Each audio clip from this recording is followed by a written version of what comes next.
바울이 회당에 들어가 석 달 동안 담대히 하나님 나라에 관하여 강론하며 고나되 어떤 사람들은 마음이 굳어 순종하지 않고 무리 앞에서 이 돌을 비방하거늘 바울이 그들을 떠나 제자들을 따로 세우고 두란노 서원에서 날마다 강론하니라. 2해 동안 이같이 하니 아시아에 사는 자는 유대인이나 헬라인이나 다 주의 말씀을 듣더라. 하나님이 바울의 손으로 놀라운 능력을 행하게 하시니 심지어 사람들이 바울의 몸에서 손수건이나 앞치마를 가져다가 병든 사람에게 얹으면 그 병이 떠나가고 악기도 나가더라. 우리 먼저 신앙 고백하고 우리 말씀 받도록 하겠습니다. 주는 그리스도시요 살아계신 하나님의 아들이시니이다. 아멘. 오늘 사도행전 19장 8절에서 12절 말씀을 통하여서 현장을 살리는 복음을 누리는 전도자라는 제목으로 우리가 응답의 말씀을 받아야 되겠습니다. 여러분은 지금 평안하십니까? 여러분 지금 행복하십니까? 여러분 지금 정말 마음속에 참된 감사가 있습니까?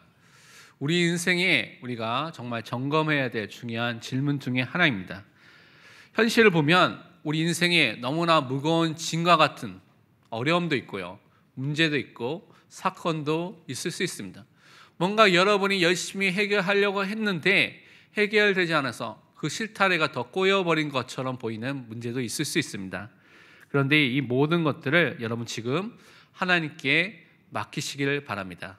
그리고 여러분 지금 하고 있는 많은 염려, 걱정, 근심, 그 고민들을 하나님을 바라보면서 기도로 바꾸시기를 바랍니다. 시편 55편 22절에 말씀하기를 내 짐을 여호와께 맡기라. 그가 너를 붙드시고 의인의 요동함을 영원히 허락하지 아니하시리로다. 우리의 짐을 하나님께 맡기시기를 바랍니다. 하나님께서 우리를 지금 붙드시고 함께하고 계십니다. 그래서 우리가 흔들리지 않도록 하나님께서 분명히 우리 삶 속에 분명히 역사하실 줄 믿습니다.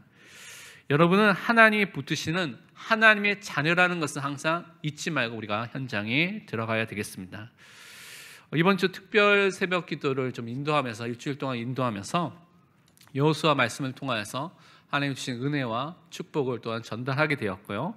그와 함께 이제 찬양을 좀 오가면서 찬양을 듣고 이렇게 듣게 됐는데 세 개의 찬양을 좀 반복해서 계속해서 집중해서 좀 듣게 됐습니다. 그래서 하나님께 주신 은혜를 그 속에서 좀 찾고 묵상하게 됐는데요.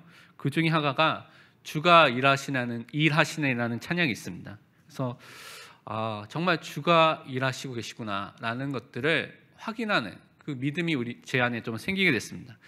주님을 신뢰하고 걷는 그 사람들에게 분명히 주님께서 지금도 일하시고 계신다는 그 가사의 내용들처럼 지금 우리 삶 속에서 하나님께서 일을 하고 계시구나라는 것에 대한 확신을 또한 갖게 됐습니다. 그러면서 또 들었던 찬양이 예수로 살리라는 찬양이 있거든요. 그 찬양 가사 중에 뭐가 있냐면 나의 삶은 내 주 예수의 것이니 내 생명 다해 예수로 살리 내 모든 것 내 주 예수의 것이니 내 전부 되신 예수로 살리. 예수로 산다는 이 단어가 너무나 마음에 또 담기게 됐습니다. 그래서 내가 예수 안에서 예수를 위해서 또 예수에 의해서 예수 때문에 살고 있는가 라는 부분들을 또한 점검하게 됐습니다. 그리고 마지막으로 또 오늘 아침에도 들었고 계속 들었던 것이 아무것도 두려워 말라는 찬양을 계속 또 들었습니다. 그래서 가사가 전체가 남아서 이 가사는 좀 전체를 또 말씀드리겠습니다. 제가 찬양하면 참 좋겠는데 제가 찬양 못해서 가사만 알려드리니까 찬양을 여러분 찾아보시면 많이 있습니다. 유튜브에 많이 있습니다. 아무것도 두려워 말라 주 나의 하나님이 지켜주시네. 놀라지 말라 겁내지 말라 주님 나를 지켜주시네. 내 마음이 힘에 겨워 지칠지라도 주님 나를 지켜주시네. 세상의 험한 풍파 몰아칠 때도 주님 나를 지켜주시네. 주님은 나의 산성, 주님은 나의 요새, 주님은 나의 소망, 나의 힘이 되신 여호와. 여러분이 세상 바라보면, 사랑 바라보면 낙심하게 됩니다. 여러분이 상처받게 됐습니다. 여러분 그것 때문에 무엇인가 무너지게 되어 있습니다. 그런데 하나님을 바라보면 여러분 그 속에서 하나님의 지켜주심과 보호하심을 분명히 누리게 되는 그 응답을 받게 되는 것입니다. 하나님이 나의 하나님이고요, 또한 나의 아버지가 되시고요, 나의 창조주, 전능자, 절대 주권자로서 지금 역사하고 계십니다. 그래서 여러분은 정말 하나님을 바라보시기를 바랍니다. 이 찬양을 좀 묵상하면서 생각하면서 저는 다윗의 고백이 생각났습니다. 다윗이 모든 원수의 손에서, 사울의 손에서 벗어난 것을 통하여서 하나님께 감사 찬양을 고백을 한 것이 있는데, 그것이 시편 18편 1절 2절 말씀입니다. 아마 이 찬양을 썼던 그 분이 이 가사를, 이 시편을 보고 묵상하면서 쓴 것 같은데요.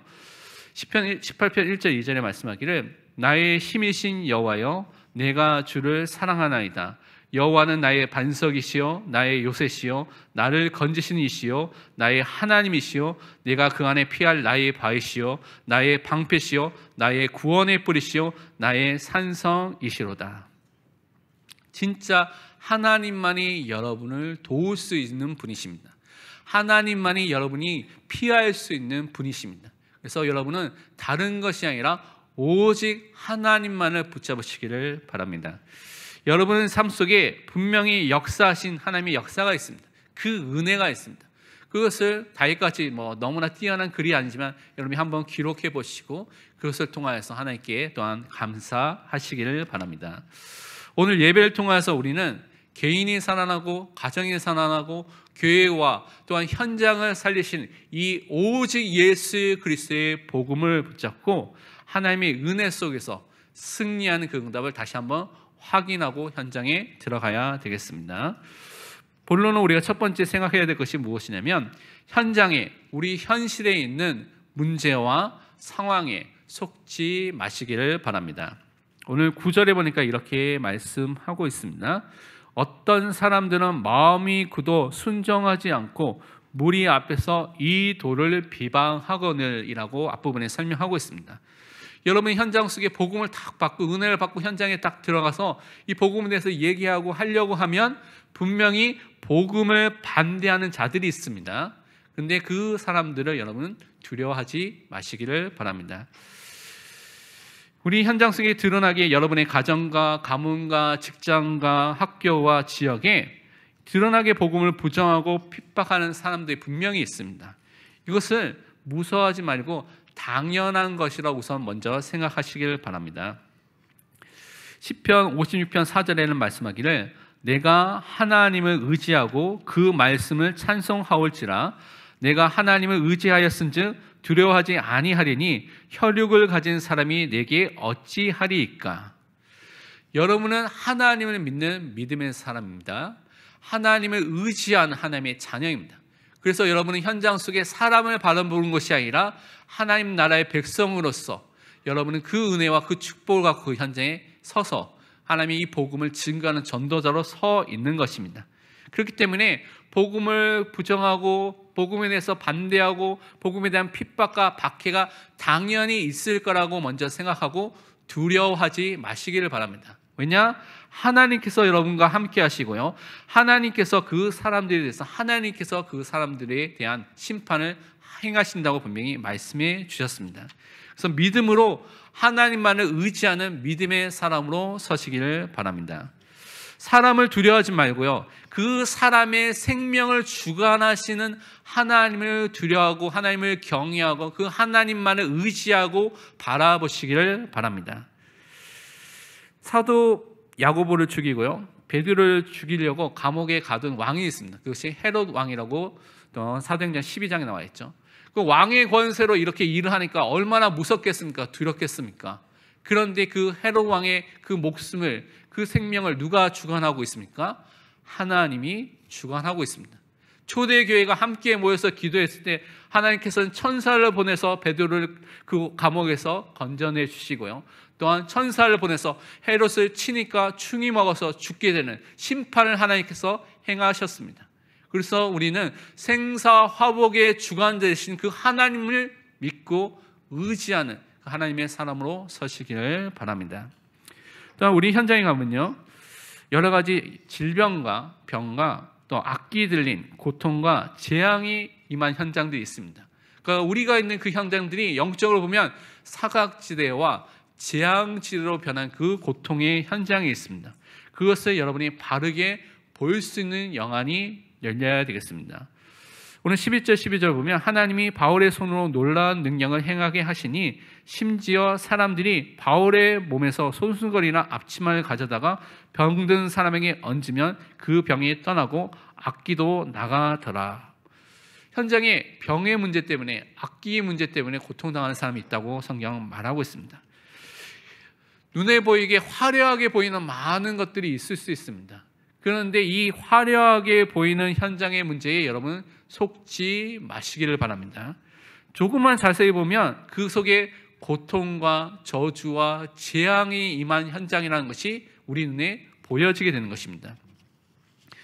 나하만 장군같이 겉으로 보면 장군입니다. 갑옷을 입고 있습니다. 뛰어난 지위와 능력을 갖고 있는 사람입니다. 그런데 자세히 보면요, 그 사람은 그 갑옷 안으로 문둥병이 걸려서 죽어가고 있는, 고통 속에 있는 죄인이었고 또한 사탄에게 붙잡힌 사람이었다는 것을 여러분이 볼 수 있어야 되는 것입니다. 그 영안을 갖고 여러분 현장에 가야 되는 것입니다. 우리가 살고 있는, 또 우리가 가고 있는 우리 지역의 현장, 사업터, 직장, 학교, 또 그 속에서 만나는 많은 사람들이 지금 보이지 않지만 이렇게 숨기고 있는 많은 문제들이 있습니다. 질병의 문제, 영적인 문제, 또 여러 가지 고통의 문제, 저주와 재앙이 임하고 있는 그 현장 속에 사람들이 살고 있습니다. 사도행전 10장 38절에 말씀하기를 하나님이 나사렛 예수에게 성령과 능력을 기름 붓듯 하셨음에 그가 두루 다니시며 선한 일을 행하시고 마귀에게 눌린 모든 사람을 고치셨으니 이는 하나님이 함께 하셨습니다. 현장에 분명히 이렇게 사탄에게 눌려 있는 사람들이 있습니다. 그런데 이 예수 그리스도의 복음이 증거되면 그가 예정된 사람, 하나님이 선택한 사람이라면 그 현장에 하나님의 구원이 임하게 되고 모든 흑암과 사탄의 권세가 무너지게 되는 것입니다. 제가 미국에 지난번에도 말씀드린 것처럼 어느 날 너무나 가기 싫은 전도를 해야 될 때가 있었습니다. 학생들하고 이제 우리 대학생 랩런트라고 미션홈 사역을 하는데 그 중에 이제 그 주의 과제가 매일 한 명씩 복음을 전하는 것이거든요. 복음을 전하지 않으면 벌금을 내야 됩니다. 그래서 벌금을 낼까 하다가 그래도 현장에 가서 이 일을 감당했다. 근데 그날이 번개가 치고요, 또 천둥 치고 비가 이제 막 조금씩 내렸다 말다가 바람 불고 그러니까 공원에 가면 아무도 없을 건데 그래서 공원에 가서 기도를 하고 가자라서 공원에 가서 보통된 사람들이 많이 있는데요. 그래서 기도하려고 이제 그 안에 있는 건물 같은 데 잠깐 비를 피할 수 있는 데 가니까요. 어떤 구석에 청소년 중학교 한 2학년 돼 보는 남자애가 구석에 저쪽에 있더라고요. 근데 제가 오니까 뭘 막 숨기더라고요. 그러니까 알고 보니까 좀 멀리서 보니까 이렇게 라이터를 탁탁탁 키려다가 숨겼는데 제가 보니까 담배는 아닌 것 같고요. 담배 냄새는 좀 아닌 것 같고 말이 하나나 다른 걸 이렇게 하려고 했던 것 같습니다. 그래서 그 친구하고 얘기를 하면서 그 친구가 뭐 소리도 들리고요. 눈에 보이기도 하는 그런 상태 속에 있어서 그게 아마 또 뭐 영적인 문제일 수도 있고 아니면 마약에 중독돼서 그렇게 될 수도 있는데 그 친구에게 그때 정확한 복음에 대한 부분을 설명하면서 그 친구가 복음을 받고 영접하는 그런 은혜를 하나님께서 그때 주신 것을 보게 됐는데요. 현장에 진짜 눈에 보이지 않게 그런 고통과 어려움 속에 있는 사람들이 너무나 많이 있는 것입니다. 그래서 현장을 여러분 영안을 열어서 분명히 고통의 현장인 것을 정말 볼 수 있는 영안이 열리도록 기도하시기를 바랍니다. 그와 함께요, 그 현장에는 거짓 선지자들과 마술사들과 많은 잘못된 것들을 주장하는 사람들이 사람들을 미혹하고 있습니다. 그 미혹에 속지 말고 그것을 뛰어넘는 복음을 증거하는 전도자로 우리는 서야 되겠습니다. 오늘 읽지 않았지만 사도행전 19장 13절에서 16절에 보면 그 이야기를 쭉 설명하고 있습니다. 제사장 스게야의 7 아들이 예수의 이름을 가지고 많은 사람들에게, 특히 귀신 들린 사람에게 가서 그 사람을 막 치유하려고 하다가 결국은 귀신에게 두들겨 맞는 장면이 나오죠. 내가 예수도 알고 바울도 아는데 넌 누구냐 하면서 막 패는 장면이 나옵니다. 그러니까 사단도 귀신도 알고 있다는 것이죠. 그런데 사람들이 지금 많은 사람들이 자기의 성공과 자기의 이익과 자기의 명예와 자기 인기를 위해서 예수 이름을 이용하는 거짓 선지자들과 또한 이단들이 있습니다. 거기에 또한 미혹당한 사람도 있다는 것을 우리가 볼 필요가 있습니다. 마태복음 24장 24절에서 26절에 말세 때에 대해서 예수님께서 설명하면서 이렇게 말씀하셨습니다. 거짓 그리스도들과 거짓 선지자들이 일어나 큰 표적과 기사를 보여 할 수만 있으면 택하신 자들도 미혹하리라. 그러면 사람들이 너희에게 말하되 보라 그리스도가 광야에 있다 하여도 나가지 말고 보라 골방에 있다 하여도 믿지 말라. 예수님께서 미리 다 경고하셨습니다. 많은 사람 이 시대의 표적과 기사와 눈에 보이는 것을 통하여서 사람을 속이는 일이 지금 일어나게 될 것이다. 지금 일어나고 있죠. 많은 이단들이 그런 기적과 역사를 통해서 사람들을 속이고 있습니다. 내가 그리스도라고 말하는 사람 너무나 많죠. 그런데 예수님이 골방에 있든지 광야에 있든지 그리스도라고 말하는 사람이 있다면 믿지 말고 나가지 말라고 분명히 말씀해 주셨습니다. 우리의 기준은 체험이 아니고 기적이 아니고 눈에 보이는 것이 아니라 말씀입니다. 이 말씀을 따라 인도를 받는 것입니다. 여러분 어저께 이제 핵심을 참여하는 분들 알겠지만 핵심 마치고 나오면 신호등을 이제 교통공사 있는 거기에 주차를 했기 때문에 거기를 건너가야 되는데요. 신호등을 딱 건너가니까 또 우리 친절한 신천지 분들께서 나와서 전도를 하고 있더라고요. 거기서 포교 활동을 하고 있더라고요. 그래서 신천지에 대해서 들어보시겠습니까? 팜플렛도 나눠주고 뭐 음식도 갖다 놓고 하고 있더라고요. 그리고 제가 예전에 이제 산에 잠깐 갔을 때 하나님의 교회에 와가지고 사람들에게 어머니 하나님에 대해서 와서 들어보라고 막 전도를 하고 있는 사람들도 보게 됐거든요. 처음에 그거 볼 때 짜증도 나고 화도 나고 막 그랬거든요. 근데 좀 생각해보고 또 기도해보면서 기독교인들 우리들이 정말 현장에서 오직 예수 그리스도의 복음을 전하지 않으니까 더욱더 이런 사람들이 활동을 하고 있구나라는 것이 좀 점검이 되고 회개가 됐습니다. 그래서 우리가 정말 현장 속에서 이 거짓 선지자들과 마술사들과 이단들이 판치는 그 현장 속에서 오직 예수 그리스도의 복음을 바르게 전해야 될 분명한 이유가 있는 것을 여러분 확인하시기를 바랍니다. 또한 모든 고통의 원인과 그 고통의 시작을 절대 잊지 말고 그 눈을 가지고 우리는 현장에 가야 되겠습니다. 현장에 눈에 보이는 가정 문제도 있고요. 또 그것을 통해서 오게 된 경제 문제, 질병 문제, 정신 문제, 말할 수 없는 많은 문제들이 있을 수 있습니다. 그런데 많은 사람들은 눈에 보이는 그 문제에만 딱 붙잡혀 있습니다. 그래서 이 문제를 꼭 해결해야 돼라고 거기에만 붙잡혀 있는데 사실은 그것보다 더 중요한 문제가 있습니다. 문제의 시작과 원인을 바르게 알아야 되는 것입니다. 모든 문제의 시작과 원인은 원죄의 문제부터 시작이 된 것입니다. 그래서 그것을 여러분이 분명히 바르게 알고 현장에 가야 되는 것입니다. 인간은요 하나님의 말씀에 대한 불신앙, 불순종의 죄를 갖고 있습니다. 그래서 인간은 죄인으로 태어나서 죄를 지을 수밖에 없는 것입니다. 이 죄로 인해서 거룩하신 하나님과 함께 할 수 없기 때문에 영적으로 하나님을 떠난, 하나님과 분리된, 하나님과 단절된 영적 죽음의 상태 속에 이르게 된 것입니다. 그래서 그것을 통하여서 그들이 사탄의 종으로서 마귀의 자녀로서 지금 살고 있는 것입니다. 이 문제는 사람들에게 모든 사람에게 있는 근본적인 문제이고요. 원죄의 문제입니다. 이것은 노력을 해도 해결할 수 없고요. 세상의 방법으로도 해결할 수 없는 문제입니다. 그래서 모든 사람이 갖고 있는 현재의 문제의 근원과 시작과 원인이 되는 이 근본 문제, 원죄 문제를 바르게 보고 여러분이 복음으로써 그 그리스도의 복음으로써 그들을 살려야지만 그들의 인생이 바뀌게 된다는 것을 여러분이 확신하시고 현장에 가시기를 바랍니다. 그러면 우리는 두 번째로 붙잡아야 될 것이 무엇이냐면 하나님이 우리를 현장 살리는 오직 그리스도의 복음을 증거하는 전도자로 불러주시고 세워주셨다는 것을 우리는 또한 붙잡고 현장에 들어가야 되겠습니다. 오늘 8절에 말씀하기를 바울이 회당에 들어가 석 달 동안 담대히 하나님 나라에 관하여 강론하며 권면하되라고 말씀하고 있습니다. 하나님께서 우리를 오직 예수 그리스도의 복음을 하나님 나라의 복음만을 증거하는 전도자로 불러주셨고 세워주셨습니다. 그래서 우리에게는 그 사명과 그 미션이 우리에게 주어지게 된 것입니다. 유일하고 완전한 현장 살리는 길이 바로 복음인 것을 알고 그 복음을 전할 사람으로 여러분을 불러주셨습니다. 하나님을 만나는 유일하고 온전하고 완전한 길은 길과 진리와 생명 대신 예수 그리스도밖에 없습니다.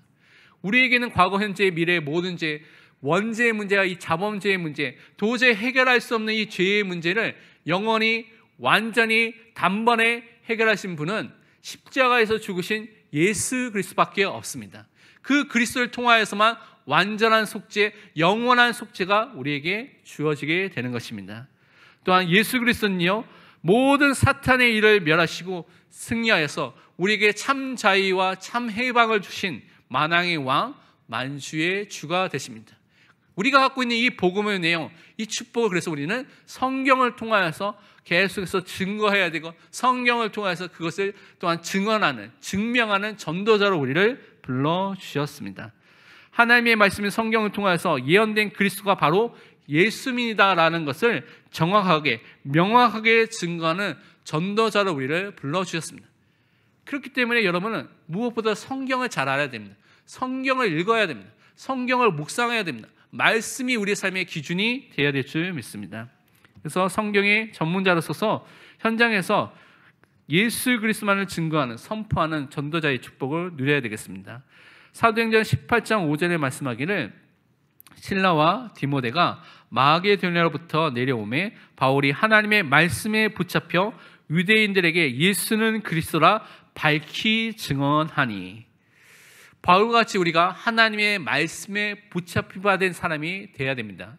다른 말로 하나님의 말씀을 읽고 하나님의 말씀을 묵상하고 하나님의 말씀을 듣고 하나님의 말씀을 증거하는데 여러분의 시간을 먼저 들이시길 바랍니다. 여러분의 우선순위 중에 하나가 여러분의 삶 속에 말씀 속에 있는 것이 여러분의 삶의 우선순위 중에 하나가 분명히 되어야 될 줄 믿습니다. 그와 함께 우리는 9절 10절에 있는 말씀을 또한 확인해야 되는데요. 어떤 사람들이 마음이 굳어 순종하지 않고 무리 앞에서 이 도를 비방하거늘 바울이 그들을 떠나 제자들을 따로 세우고 두란노 서원에서 날마다 강론하니라. 2해 동안 이같이 하니. 찾아진 제자들이 있습니다. 그래서 하나님의 말씀에 반응하고 찾아진 제자들을 따로 세워서 집중 훈련하는 그 시간표가 또한 우리에게 있어야 되겠습니다. 복음에 대해서 반대하는 사람들과 핍박과 받기 때문에 복음에 반응하는, 복음을 따라오는 그 제자들을 바울이 따로 세웠습니다. 그래서 두란노 서원에서 그들을 모아서 매일 그들에게 복음을 가르치면서 2년 동안 복음을 또한 훈련시켰다고 말씀하고 있습니다. 우선 우리는 제자의 기준 중에 하나가 뭐냐면 하나님의 말씀에 반응하고요, 그 말씀을 따라하고 말씀대로 행하는 사람이 제자입니다. 우리가 잘해줘서 힘내고 위로하고 그렇게 해야 해서 오는 사람은 우리가 도와줘야 할 사람이고요, 제자로서 현장에 나가서 먼저 살릴 수 있는 그 힘을 갖고 있는 사람은 말씀을 따라하고 말씀에 반응하고 말씀대로 행하는 그 사람이 제자입니다. 근데 그 사람들을 따로 모아서 2년 동안 훈련했다고 말하고 있습니다. 그래서 성경, 신약 성경에 여러 가지 사본이 있는데요, 그 사본 중에 몇 군데에서는, 일부에서는 오전 11시부터 오후 4시까지, 다른 말로 한 5시간 동안 매일 하나님의 말씀을 2년 동안 강론하고 가르치고 권면했다고 말하고 있습니다. 2년 하면 얼마입니까? 3,650시간이 됩니다. 그렇죠? 3,650시간인 시간이 작은 시간이 아닙니다. 여러분이 일주일에 한 번만 딱 예배드리고, 그리고 예배드리지, 그 말씀 안 듣는다고 생각하면 1년에 52시간밖에 예배를 안 드립니다. 그렇죠? 그러면 여러분이 얼마나 돼야지 3,650시간이 됩니까? 70년 예배 드려야 됩니다. 70년이 지나야지 2년 동안 했던 사람과 비슷한 수준의 그런 것이 됩니다. 근데 2년 동안 완전히 집중하면서 5시간 동안 아마 그 정도의 시간 동안 말씀을 듣고 그 다음에 나머지 시간은 어떻게 했겠습니까? 뒤에 보니까 많은 사람들이 복음을 듣는 것을 보니까 나머지 시간은 현장에서 말씀을 증거하는 전도자의 삶을 살았던 것을 우리가 확인해 볼 수가 있습니다. 사도행전 20장 31절에 사도 바울이 이제 로마로 가면서 예배소의 장로들에게 다시 한번 이렇게 모여서 만나서 다시 말하는 장면이 있습니다. 그러므로 여러분이 읽게요. 내가 3년이나 밤낮 쉬지 않고 눈물로 각 사람을 훈계하던 것을 기억하라. 바울이 예배소에서 2년 동안 또한 두란노 서원에서 하고, 그 전에는 3달 동안 또 사역하고, 나머지 마지막 사역을 마무리하면서 약 3년의 기간 동안 그 현장 속에서 밤낮 쉬지 않고 이 복음을 증거하고 훈련을 시켰다는 것을 우리는 확인할 수가 있습니다. 근데 바울만 그랬습니까? 예수님이 먼저 이 사역을 보여주셨습니다. 예수님께서 제자들과 함께 3년의 기간 동안 함께 동행하면서 동거하면서 그들에게 말씀을 가르치고 그들에게 본을 보여주시면서 그들을 훈련시켜 주셨습니다. 우리는 예수님을 따라가는 제자이기 때문에 또한 우리 삶 속에서도 이렇게 제자들을 집중해서 훈련하는 그 응답을 함께 누려야 되겠습니다. 교회 안에 제자들을 집중 훈련할 수 있는 그런 시스템이 세워져서 현장을 살릴 수 있도록 우리는 기도해야 되겠습니다. 복음을 받은 자가 바른 복음을 이해하고 기도를 이해하고 전도를 이해해서 현장의 사역자로 세워질 때까지 그들을 돕고 세우는 그런 양육의 시스템, 또한 우리에게 도울 수 있는 시스템이 또한 세워지도록 우리는 또한 기도해야 되겠습니다. 또한 10절 하반부에 보면 뭐라고 말씀하고 있냐면 아시아에 사는 자는 유대인이나 헬라인이나 다 주의 말씀을 듣더라. 우리가 살고 있는 모든 지역의 모든 사람들에게 복음이 전달되는데 그 말씀 운동에 쓰임받는 전도 제도로 우리는 또한 서야 되겠습니다. 2년 동안 훈련만 받고 말씀만 받은 것이 아니라 나머지 시간에 전도와 말씀 운동을 통하여서 아시아에 있는 모든 사람들에게 이 복음이 증거되도록 하나님께서 그 복음의 사역을 하셨습니다. 하나님께서 여러분에게 먼저 은혜를 주시고요, 복음을 주셔서 여러분을 통하여서 다른 사람이 살아나도록 여러분을 지금 세우시고 여러분을 그 현장에 지금 하나님께서 보내신 것입니다. 로마서 1장 16절에 말씀하기를 내가 복음을 부끄러워하지 아니하노니 이 복음은 모든 믿는 자에게 구원을 주시는 하나님의 능력이 됨이라. 먼저는 유대인에게요 그리고 헬라인에게로다. 어떠한 사람이라도 하나님께서 예정하시고 선택하신 하나님의 은혜 속에 있는 사람은 복음을 듣고 살아가게 됩니다. 누구든지 그리스도 안에 있으면 새로운 피조물이 되는 그 은혜와 그 축복을 분명히 주시게 되는 것입니다. 그래서 그 찾아진 제자들을 다시 또한 집중 훈련시키고요, 그들이 또 현장에 가서 또 다른 전도 운동을 통해서 또 다른 제자를 세우고 그들을 훈련시키고 또 다른 전도 운동이 일어나도록, 성경적 전도 운동이 계속해서 지속해서 일어나도록 우리 그 응답과 그 은혜를 놓고 기도해야 될 줄 믿습니다. 그러면서 우리는 현장 변화와 말씀의 확산의 응답이 우리에게 주어지는 것을 체험하는 그 전도자로 또한 서야 되겠습니다. 현장에 여러분이 복음 운동을 계속해서 지속하게 됐을 때 반드시 여러분의 삶 속에서 하나님께서 이 응답을 주실 줄 믿습니다. 사도행전 19장 18절에서 20절에 말씀하기를 믿는 사람들이 많이 와서 자복하여 행한 일을 알리며 또 마술을 행하던 많은 사람이 그 책을 모아가지고 와서 모든 사람 앞에서 불사르니 그 책값을 계산한 즉 은 5만이나 되더라. 이와 같이 주의 말씀이 힘이 있어 흥황하여 세력을 얻으니라. 여러분의 현장 속에서 이 복음의 빛을 비치고 말씀 운동을 지속하니까요, 여러분 현장 속에 지역 속에 있던 무당들과 점집들이 떠나가고요, 많은 우상과 또한 많은 현장에 있는 영적인 분위기들이 바뀐 것을 여러분 분명히 체험하신 것으로 알고 있고 그것을 지금도 체험하고 계신 분들이 있을 것입니다. 그것을 통하여서 진짜 복음을 붙잡은 사람들에게 복음 운동이 일어날 때 사람들이 잘못을 회개하는 회개의 운동이 일어나게 되고요, 우상을 숭배하는 사람들이 이 복음 앞에 예수 그리스도 앞에 무릎을 꿇고 믿게 되는 그 역사가 일어나고 복음이 확산되는 그 능력이 나타나는 것을 분명히 우리는 경험하게 되고 체험하게 될 줄 믿습니다. 그래서 앞으로 우리 후대들이 그 응답의 증인을 설 수 있도록 우리 또한 기도해야 되겠습니다. 데살로니가 후서 3장 3절에 말씀하기를 주는 미쁘사 너희를 굳건하게 하시고 악한 자에게서 지키시리라. 신실하신 하나님께서 우리를 지금도 지키시고 보호하십니다. 그리고 우리 현장에서 이 말씀 운동을 하실 때 분명히 우리에게 참된 승리를 주셔서 그 현장을 변화시키는 그 응답과 그 증거를 분명히 주실 줄 믿습니다. 그래서 그 응답의 증인으로 오늘 하루 서시기를 또한 축복드립니다. 이번 한 주 우리가 또한 실천하고 기도해야 될 미션들에 대해서 세 가지를 말씀드리겠습니다. 먼저 우리의 우선순위를 날마다 점검하시기를 바랍니다. 특히 오늘은 전도 캠프가 있기 때문에 전도 캠프라는 것에 전도를 하는 것에 여러분이 우선순위를 둘 수 있도록 기도하시기를 바랍니다. 생명을 살리는 이 일이 우리의 삶의 우선순위가 되어야 됩니다. 그래서 전도와 선교라는 것은 우리 삶의 최우선 중심, 최우선 순위입니다. 전도 캠프를 통해서 우리가 정말 이 응답을 누려야 되는데, 여러 가지 상황으로 인해서 참석하지 못하는 분들은 이 전도 캠프를 놓고 마음을 담고 꼭 기도를 해 주시길 바랍니다. 또 후원을 해주고요, 또 현장에 직접 참여하여서 현장 속에서 하나님이 하시는 일들을 볼 수 있도록 마음을 담고 참여하고 기도하시기를 바랍니다. 두 번째로, 우리는 아침과 저녁에 복음을 누리는, 복음에 집중하는 기도의 시간을 가지시기를 바랍니다.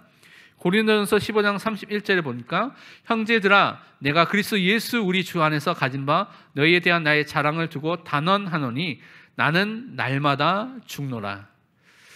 여러분 자신이 주인된 것, 여러분이 갖고 있는 정욕과 탐욕과 여러분이 가신 내 것을 향해서 사는 그 모든 것들이 다 날마다 죽어야 됩니다.